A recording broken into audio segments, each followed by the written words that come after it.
Pablo, enhorabuena por tu novela, realmente es sorprendente, Los libros repentinos. Es una novela de suburbio sin conciencia de clase en un estilo socialista, digamos. Es una novela de suburbio, de periferia, una novela de resistencia también y de marginalidad, en cierto sentido, pero es una novela también que se asienta sobre un nutriente que ya en el título se anticipa, que es la propia literatura. Así que también se puede decir que es una novela de novelas o sobre novelas, y una novela de combate y una novela social, y resulta muy difícil intentar encajonarla dentro de una definición breve. Puede que eso sea incluso un déficit, porque a veces se piensa que una novela debe ser resumida con facilidad en líneas, ¿no? como uno de sus atributos positivos, ¿no? Reme recibe un paquete de libros que tú le pones convenientemente en su puerta y ella empieza a ver el mundo que le rodea lleno de podredumbre. ¿Es la literatura siempre un buen camino para combatir la ignorancia? En el corazón del árbol de la ciencia se discute acerca de eso, de si es más feliz el que menos sabe o el que ve las cosas en su justa medida, ¿no? El que está dentro de la caverna o el que sale al exterior. Y Reme, el personaje que da sentido al libro, con el que todo va cuajando a medida que va avanzando la novela, es una mujer que ha vivido una vida de marginalidad y de opresión, y azarosamente a su casa llega una caja de libros que no está destinada a ella, sino a un vecino, y que el mensajero le pide simplemente por favor que le guarde esa caja mientras el vecino aparece, porque ha sido muy costoso llevarlo hasta allí como para ahora devolverla, ¿no? Reme se queda con esa caja, en cierto sentido la roba, la abre, y cuando ya su vida está a punto de dirigirse hacia un final bastante triste y lúgubre, Reme, una vez que está sola en su casa, comienza a leer algunos de esos libros que están en la casa, y siente que esos libros están dirigidos a ella en realidad, no ha sido azar. Quizá de una manera mágica casi, esos libros estaban predestinados a que ella los leyera. El problema es que los ha leído con 50 años de retraso. Y ella se lamenta de que han pasado 50 años por encima de ella, cuando quizás lo que contenían esos libros tenía que haberlo aprendido antes. Pablo, ¿por qué le dejas esos libros precisamente en esa caja? Porque ella lee sin afán literario, le interesan las historias, pero para ella los nombres no son más que marcas. Bueno, a mí me parecía muy interesante oponer un personaje que no ha tenido capacidad de formación reglada, normal, ¿no? Ella ha hecho sus estudios básicos, pero sintió en su juventud cierto pellizco por la literatura, pero luego lo olvidó cuando la vida se le vino encima. Y cuando digo la vida quiero decir un matrimonio, unos hijos, una casa, un barrio, una periferia, una tristeza, ¿no? Y me parecía interesante oponer libros muy complejos, muy sesudos, muy de historia de bachillerato, ¿no? Libros además que la mayor parte de lo que hemos hecho en una enseñanza secundaria hemos leído o nos han obligado a leer. Fortunata y Jacinta, La busca, Camino de perfección, Luces de Bohemia. Libros clásicos en el mejor sentido de la palabra, clásicos contemporáneos, que si uno lee al pie de la letra, es decir, desprovisto de prejuicios culturales, descubres que son puertas que te están abriendo a unas realidades difíciles de manejar y de asumir. Entonces, el asunto del personaje de Reme en el juego literario, donde yo intervengo más como autor, yo intervengo varias veces en la novela como autor, esto no sé si se entiende muy bien, pero yo intervengo dejándole una caja, ¿no? Es como si esto fuera una película, ¿no? Y yo de pronto digo, corten y ahora voy a meter esta caja aquí, a ver qué pasa. Y hago el experimento de a ver qué pasa en una vida, en una planicie como la de Reme, al que se le puede dejar ese objeto y cómo reacciona. Como si fuera también un laboratorio, donde tú al hámster le dejas de pronto una caja, ¿la abrirá o no la abrirá?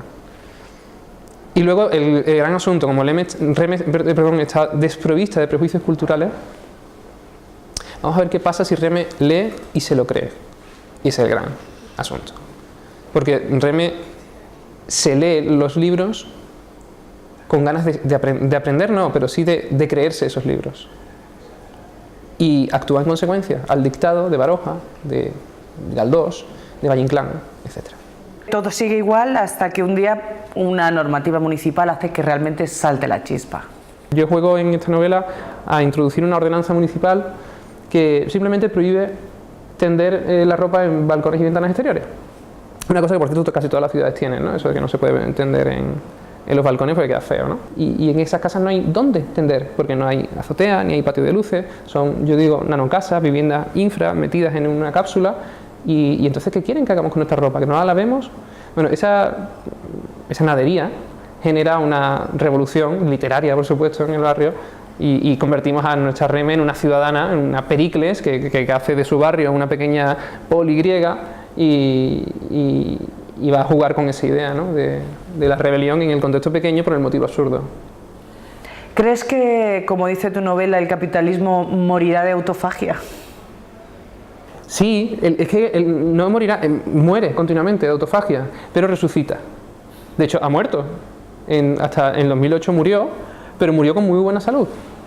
Porque todavía recordamos esa frase tan francesa de Sarkozy, ¿no?, diciendo, es el momento de refundar el capitalismo.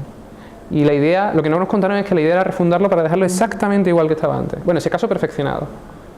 El capitalismo funciona como esos virus, ¿no?, cibernéticos, que se ponen en funcionamiento y se van fortaleciendo a sí mismos, ¿no?, a medida que van desactivando sistemas de defensa, esa acción los va fortaleciendo, ¿no? O bueno, como el virus directamente que muta y se hace más fuerte, por tanto, ¿no? Entonces, ya que discutimos eso, el capitalismo ha muerto durante la crisis, pero ha muerto para renacer con un vigor insólito, ¿no?, y está más fuerte que nunca, ¿no? Porque en cierto sentido también los libros repentinos están intentando rescatarlos quizás del olvido y de la ignorancia, pero también se están sacando de una pira donde nunca deberían arder. Y uno lo descubre cuando de pronto lee a Valle Inclán, Luces de Bohemia, y en la famosa escena del preso y Max Estrella en el calabozo, Max dice, con ese tono con el que uno imagina que Max habla cuando lo lee, dice eso de que hay que instalar en la Puerta del Sol una guillotina eléctrica.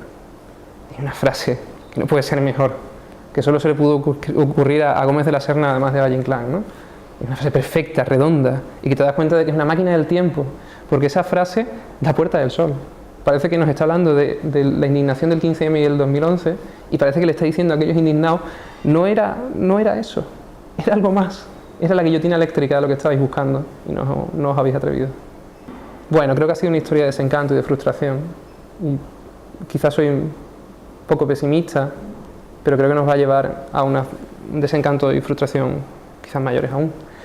Pero de todas maneras, yo por supuesto soy desde ese punto de vista pesimista, pero por otra parte me esfuerzo a mí mismo para ser entusiasta.